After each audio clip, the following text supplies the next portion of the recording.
यार एक लगभग कोई 3 साढ़े 3 बजे आग लगी थी यहाँ पर।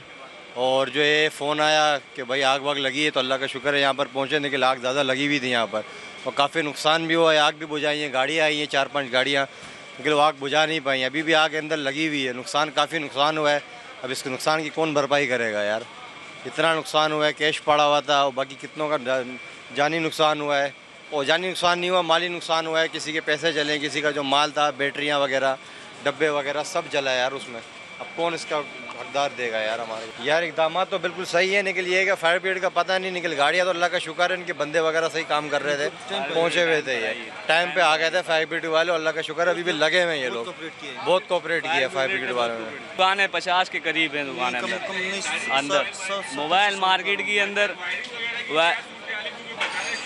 वायरिंग बहुत खस्ता है अंदर, बहुत हालत वायरिंग की सही नहीं है। वायरिंग की वजह से सारा हिसाब किताब ये हुआ है।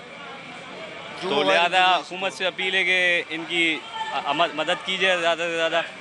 इंश्योरेंस था माल, सारा माल इंश्योरेंस जी।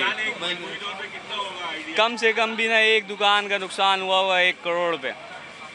माल इतना माल है इसके अंदर।